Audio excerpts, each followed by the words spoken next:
Today on tap, we're talking about aging. Because although it's not the most fun topic in the world, it's something that definitely needs to be talked about a lot more often, especially with millennial women. I feel that as so many of us age, a lot of us are suffering in silence because of shame, because of embarrassment, you name it. So I'm gonna be talking about the things that I personally struggle with the most with aging. Aging is something that's kind of mystifying because we're told as a society that the goal is to live as long as possible, right? That's something we all wanna do. And then when we do it and we show the signs of aging and wear and tear, then we feel all of this shame and like we're disposable and like we're used up. And I don't think that's something we should be normalizing. So my birthday is coming up and that involves a lot of reflection, and every single time my birthday comes up, I always seem to spiral or hyperfixate on the fact that I am getting older and that I'm aging.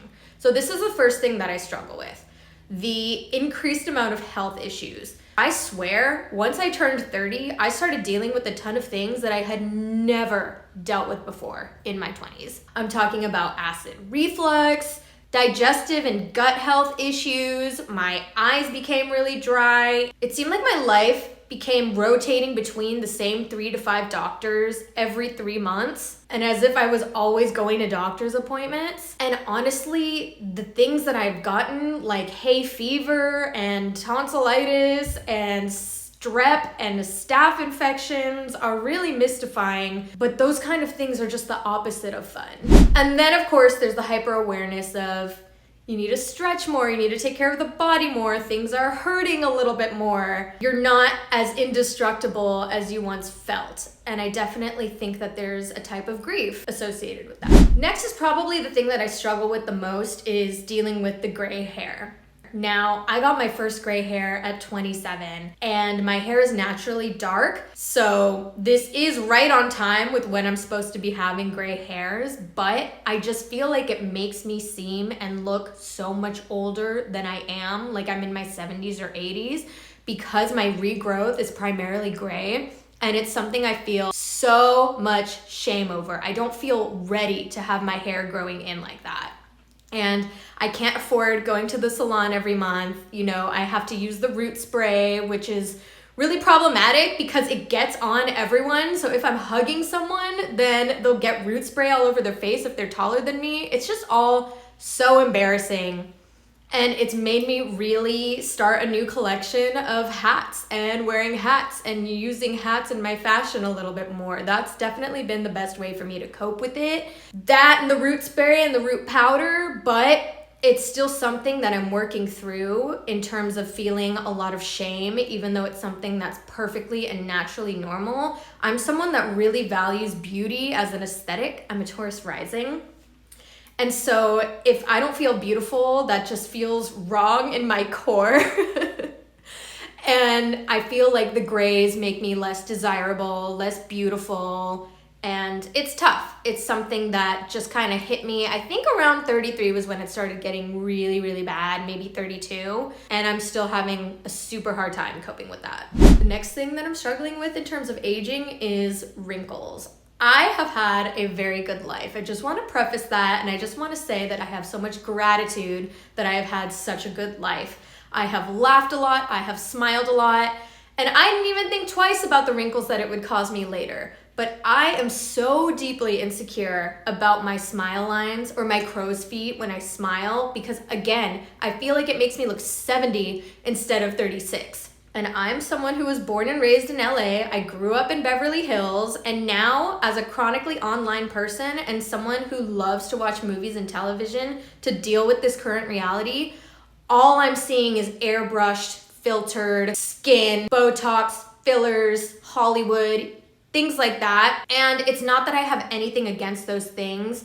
They're just pricey. I have a little bit of fear about the toxins, and I'm hypersensitive in how I would react to it. So I just completely am natural, although I just started using a retinol and I don't even know if I'm seeing that big of a difference. So that was something that hit me really, really hard. And now all of a sudden I wake up and I just feel like it's too late and I just You know, it makes me feel less beautiful. I feel like it makes me want to smile less in pictures, and I'm just super always insecure every single time that I smile, especially using the iPhone and taking selfies on the iPhone. For some reason, everything is just so in HD and so not flattering that I kind of always have to do a double take and be like, is that me or is that me in 80 years? So that is not fun. The next thing I'm struggling to deal with is, while we are simultaneously aging, so are our parents and our friends' parents. And it is just something that is really natural, but it's also a bitch getting older, and it's just harder to see that. Another thing that I also really struggle with is the generation du jour, how everything is now catered to Gen Z and everything's marketed to Gen Z and hyper-focused on Gen Z. And Gen Z are the lead in movies and TV shows. And I think Hollywood is getting a lot better about writing stories for women that are over 30. And I love watching those. And I love that characters are being revisited, like Sex and the City with women in their 50s when the show started with them in their 30s.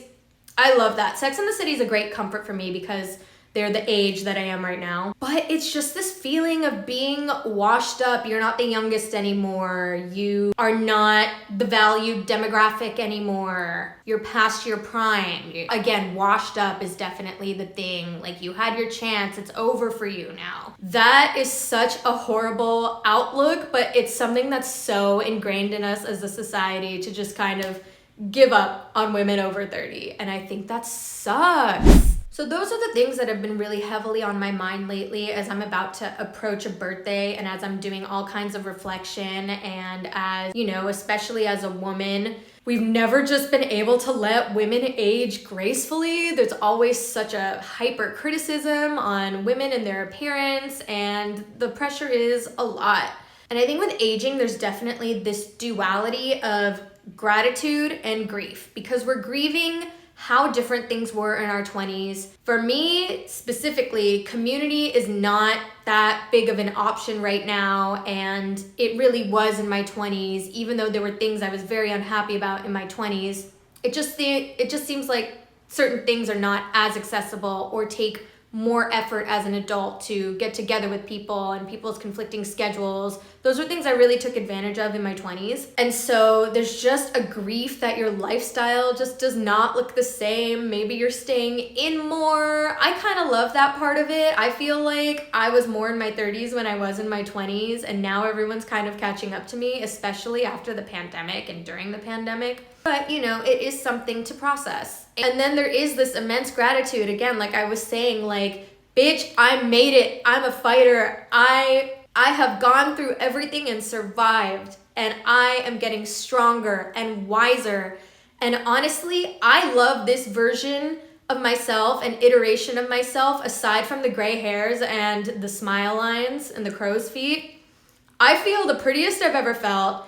I feel like I like my personality the best it's ever been. I really am a fan of who I've grown into, and I think that this decade has so far been a lot better than my 20s in a lot of different ways. But I don't know, man. Being a human is just so fucking weird. And all of us are just doing our best. And I just hope that when you deal with self-criticism when you're aging, that you choose to make the shift to be a little bit kinder to yourself and shift it to being more proud of yourself. That's definitely something that I will be working on for sure, probably for the rest of my life, because I have so much more that I want to do. I'm just now going hard on my dreams, and I really think that they're gonna happen for me this time with YouTube. I can't believe I started taking YouTube seriously at 35 going on 36, but here we are, and I'm just so happy that my path led me here. So just know that it's okay to feel conflicting emotions, and it's okay to feel that gratitude in addition to feeling the grief. So, I don't know if this was considered a heavy topic. It's definitely a more serious topic. I just don't want anyone feeling alone. And I know that I feel really alone. I see my friends and a lot of them still don't have gray hairs. And I'm just like, what's going on with me? So hopefully you feel safe talking about it here in this community. And thanks so much for listening to kind of a sensitive topic, but a very real one. And I hope you enjoyed this video, and I will definitely see you next time.